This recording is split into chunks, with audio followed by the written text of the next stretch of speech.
a summer job at the new and improved Freddy Fazbear's Pizza.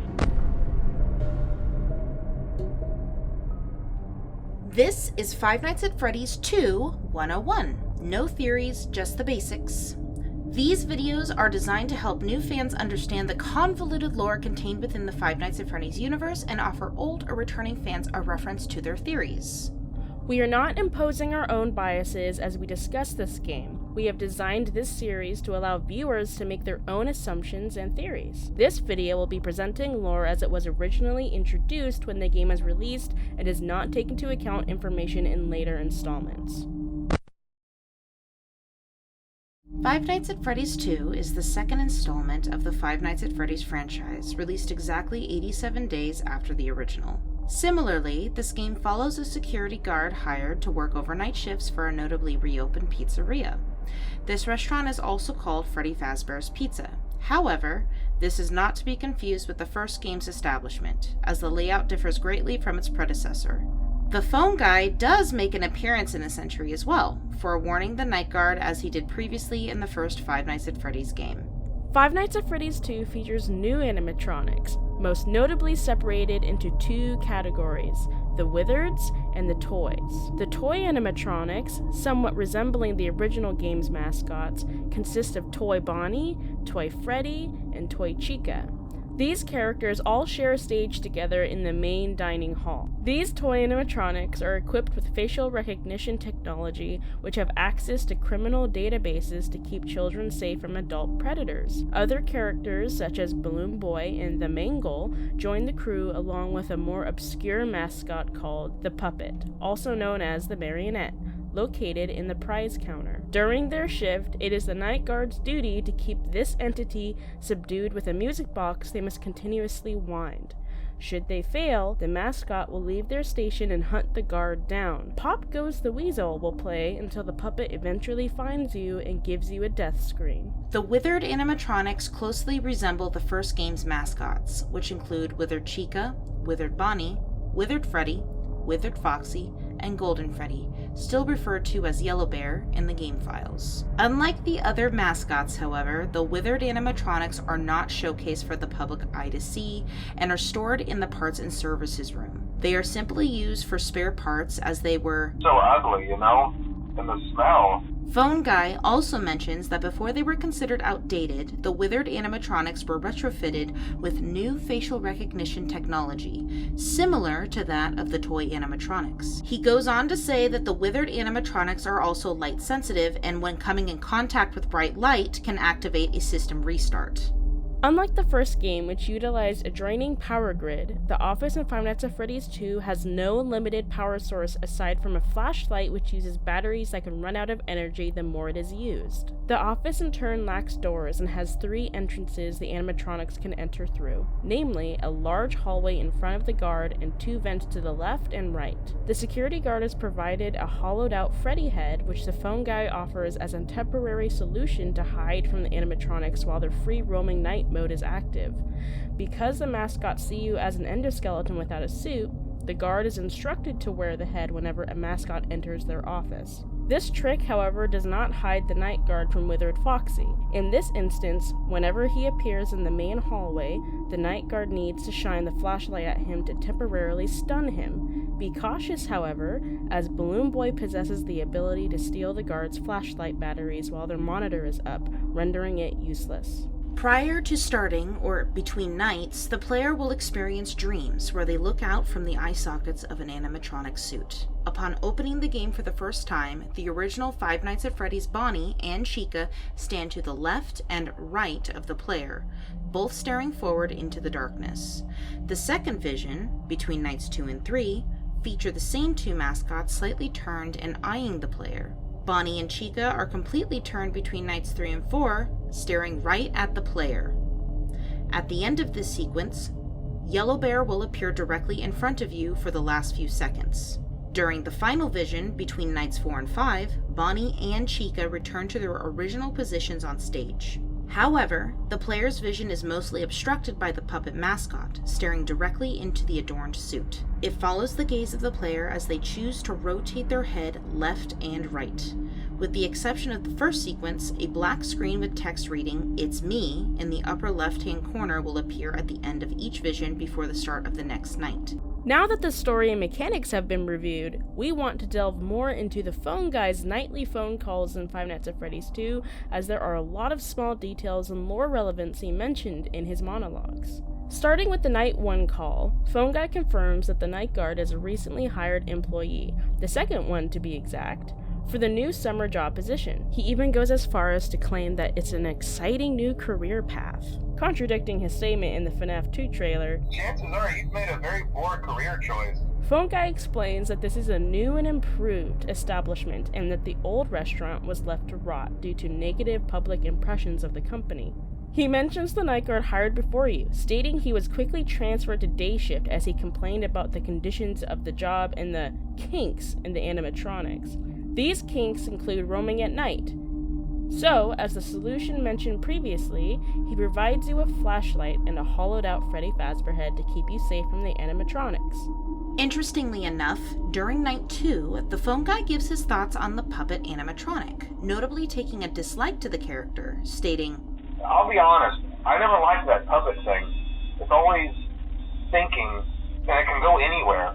He also reminds the night guard several times to wind the music box, despite him already explaining these mechanics the night prior. In contrast, Phone Guy reveals some endearment he has for the old establishment and admits favoritism towards the original Foxy character. During Night 3's phone call, he reiterates his love for the character and goes on to explain that they tried redesigning him to be more kid-friendly after the company scrapped the withered animatronics. However, due to toddlers constantly playing with him too hard in Kids Cove, employees had to put the new Foxy back together after every shift. Eventually they just stopped trying and left him as some kind of take apart, put back together attraction. Now he's just a mess of parts. The mistreated mascot was eventually nicknamed the Mangle by employees. Later on in the night's call, Phone Guy reveals real-time events revolving around the establishment and reassures the night guard that rumors we may have heard aren't true. He makes mention of the daytime employee and says that he has reported nothing unusual.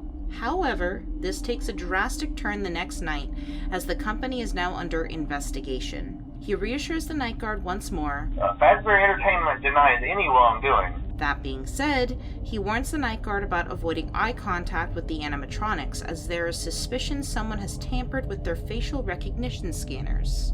On the fifth night, Phone Guy updates you about the lockdown on Freddy Fazbear's Pizza and that no one is allowed in or out, putting particular emphasis on the fact that this is especially true for previous employees.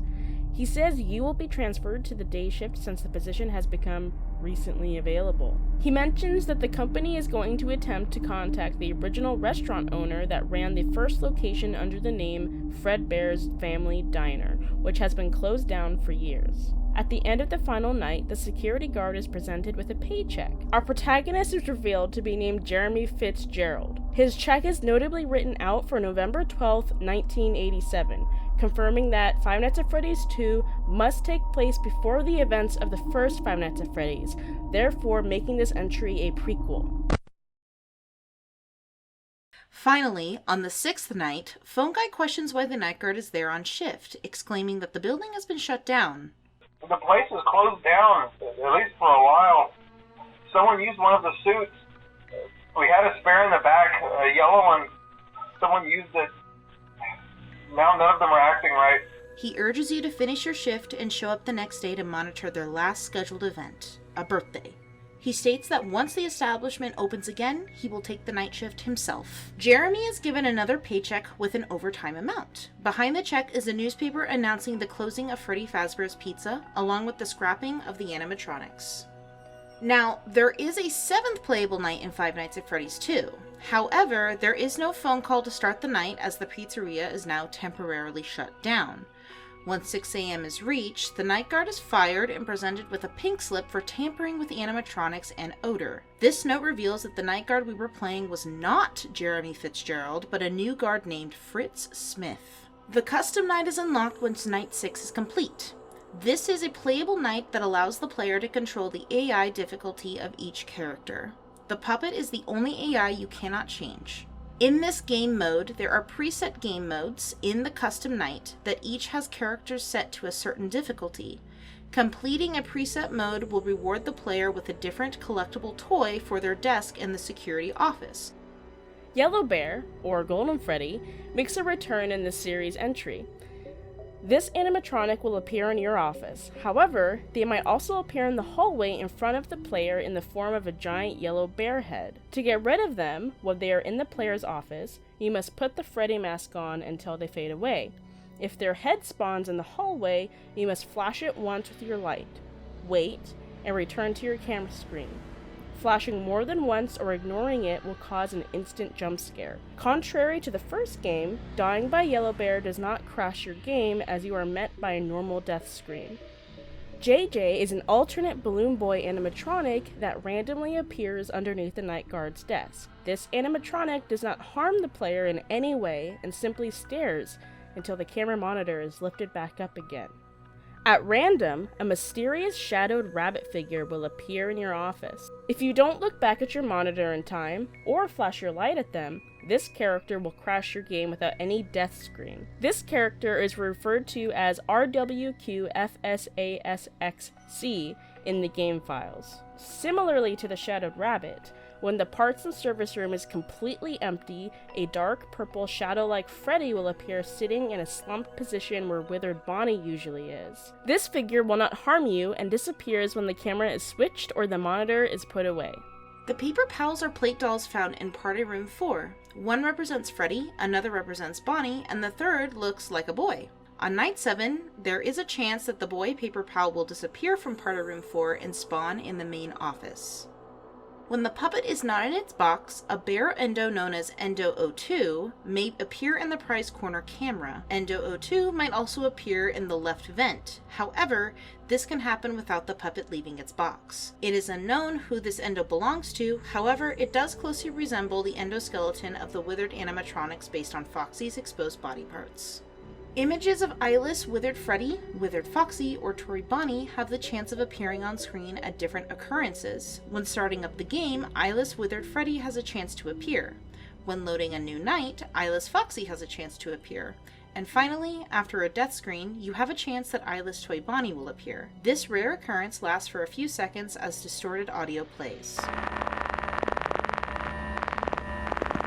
When the puppet is released from its box and you switch over to Cam 7, if you keep flashing your light, you have the possibility of seeing images of the puppet's face for a fraction of a second.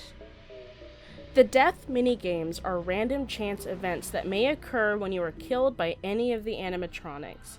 There are a total of 4 minigames that give insight on the history of Freddy Fazbear's Pizza. In the Take Cake to the Children minigame, the player controls a Freddy Fazbear sprite who takes cake to 6 children in a room.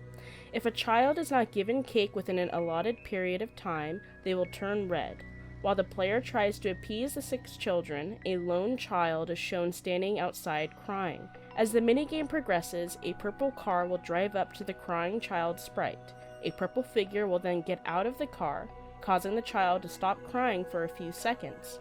Their eyes will suddenly widen, and then they will cry even harder than they did previously. After a few moments, the child turns gray and the purple figure drives away. Once the sequence is completed, the puppet jump scares the player and the minigame ends. In the Foxy Go Go Go minigame, the player spawns in as a Foxy sprite nestled between 2 drawn curtains. Instructions flashing "Go Go Go" appear at the top of the screen while the player walks out of the curtains into another room with 5 children. Upon Foxy's arrival, "Hooray" appears at the top of the screen and party streamers go off in celebration. The sequence is repeated a second time. On a third cycle of the minigame, however, a purple sprite stands in the corner of the first room. When Foxy enters the next room, all 5 children appear to be motionless, gray sprites. After a few moments, Withered Foxy jumpscares the player and the minigame ends.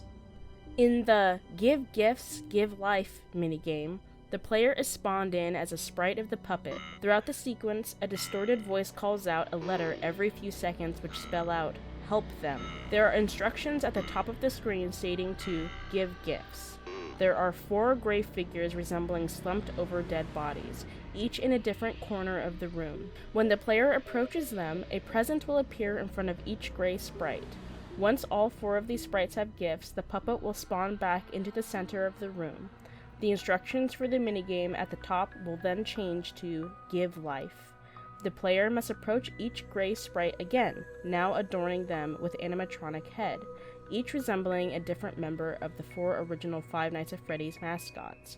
Once completed, Yellow Bear will jump scare the player just before a 5th gray sprite appears in the center of the room. In the Save Them minigame, the player controls a Freddy Fazbear sprite. For the entire duration of this minigame, a distorted voice calls out a letter every few seconds, which spell out, Save Them.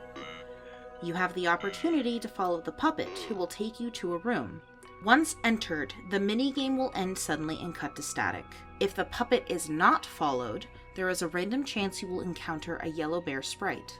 This occasionally results in an abrupt end to the minigame, followed by red static. Otherwise, Yellow Bear will simply fade away. Depictions of 5 dead bodies are scattered throughout the map, along with a mangle sprite. Touching any of them will also result in an end to the minigame followed by red static. Very rarely, a sprite depicting a human purple figure holding an object will appear at the end of a room the player enters. This sprite will follow the player and try to come into contact with them. If they do, blue static will fill the screen with words flashing, "You can't," in the bottom left corner. It is important to note this purple sprite was nicknamed the Purple Guy by the fandom. And, once again, if the player boops the toy Freddy nose on the poster to the left of the night guard in the main office, a cute honking noise will sound. Other Easter eggs we wanted to make note of were found in the game files and are as follows. The object name for Mangle Sprite in the Save Them minigame is He Was Here. There is an unused skull sprite with the file name Mike. And finally, in the cutscene dream sequences, off-screen above the "It's me" in the top left corner, there's text that reads, "It's him." Thank you so much, everybody, for watching. If you have any recommendations or suggestions, please go ahead and leave them down in the comments below. Thanks again, and please stay tuned. Bye-bye! See you on the flip side! Don't forget to hit the button.